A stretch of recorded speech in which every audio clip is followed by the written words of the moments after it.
दिवाली भी थी और अब जितने भी पर्व हैं वो हमारे निकल चुके हैं लगभग। और अब हमारा पढ़ाई का सेशन जो 1-2 महीने है ना, ये हमारा पढ़ाई का सेशन है। और इसमें प्लीज़ आप सब सिंसियरली होकर अपनी पढ़ाई को व्यवस्थित करिए, क्योंकि पढ़ाई के बिना कुछ नहीं है। अब जो हमारे कार्यक्रम हैं वो कार्यक्रम की भी आपको रूपरेखा हम बता देंगे कि जैसे हमारा ये कल्चर प्रोग्राम होता है, इसके अंदर एक न्यूज़पेपर का सेशन होता है, एक हमारा जनरल बोलने का होता है, और आपका जो सेशन है आपका जैसे हर सब्जेक्ट के ऊपर हम बोलते हैं। तो जियोग्राफी हमारा फर्स्ट सब्जेक्ट है, जियोग्राफी पे आपकी स्पीच शुरू होगी।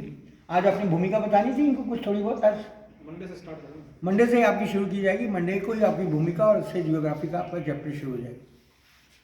इसके साथ अब पंजाबी के जो बच्चे हैं मैं उनको एक छोटी सी गाइडलाइन देना चाहता हूँ कि ये जो हमने किताब पंजाबी के ऊपर लिखी है, ये आपके सारी 10वीं ग्रुप की और इतनी अच्छी किताब हमने हिंदी के अंदर ये लिख कर दी है।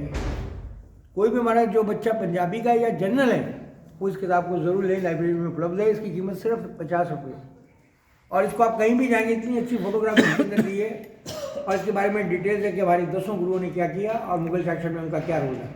आपके दोनों सब्जेक्ट कवर होते हैं इस किताब से। आपका जो भूगोल है, आपका सामाजिक ज्ञान है, और ये और जनरल गुरुओं के बारे में। प्राय पिछली बार हमने देखा था कि जो पंजाबी के बच्चे हैं उनको पंजाबी के बारे में, अपने गुरुओं के बारे में नहीं पता। जो बच्चे पंजाबी, कितने बच्चे इसमें आज है पंजाबी के एडमिशन लिया उन्होंने? हाथ ऊपर करना। जिन बच्चों के पास पंजाबी लिटरेचर है उन लोगों के पास तो ये मस्ट है किताब होना। उनको पता होना चाहिए कि हमारे गुरु के बारे में क्या डिटेल्स है। वो इस किताब को लाइब्रेरी से और इसकी कीमत या कुछ भी हो, पर स्टूडेंट्स के लिए सिर्फ 50 रुपीज़ में उपलब्ध है। इसके बाद हमने एक अभी जीके कंपटीशन की बुक्स लिखी हैं लोग, वॉल्यूम 3 और वॉल्यूम 4। वॉल्यूम 3 आपके पास में आ रहा है, उससे पहले वाला वॉल्यूम 1 और 2 है ना? हाँ जी सर। नहीं, वॉल्यूम 3 अभी आएगा, वॉल्यूम 1 और 2 मतलब उनके पास है। 3 आपके पास आ रहा है। आपको ये मैं बताता हूँ कि ये जो आपका वॉल्यूम है, इसको आपके टीचर्स ने और लेक्चरर्स ने लिखा है। किसी भी क्षेत्र के अंदर कंपटीशन में आप जाना चाहो, चाहे वो IAS का हो, चाहे IAS का हो, कोई कंपटीशन हो, ये आपके वॉल्यूम काम आएंगे। 10 लेक्चरर्स ने अपनी पूरे मेहनत के साथ हर सब्जेक्ट के ऊपर लिखा है। जियोग्राफी के सब्जेक्ट ने लेक्चरर ने उसके 100 क्वेश्चन बनाए हैं। ये 1000 क्वेश्चन है इसमें। और ये आपका जो वॉल्यूम 2 है, इसके बाद में वॉल्यूम 3 आ रहा है, जिसके ऊपर इससे ज़्यादा एडवांस है। अगर ये हमारे बच्चे पढ़ लेते हैं तो उनको किसी कंपटीशन में दिक्कत नहीं आएगी। ये भी आपके हमारी लाइब्रेरी में आपको उपलब्ध है। आप इनको अपने पास रखिए, हर जगह हर कंपटीशन में आपके ये काम आएंगे।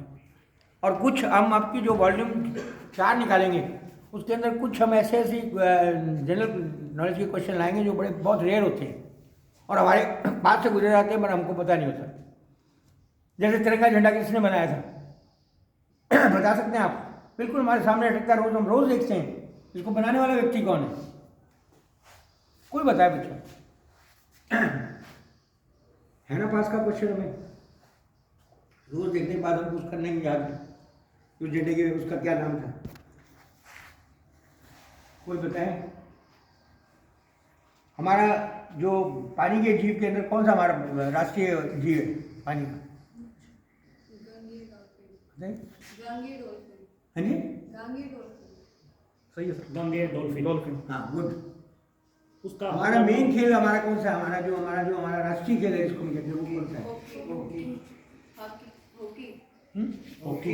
हॉकी।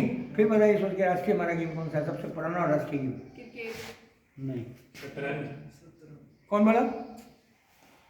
आप नहीं, आप अभी स्कूल में नहीं, आप लेक्चर की कैटेगरी में आ गए। इसको चतुरंगनी कहते थे। सबसे प्राचीन विश्व के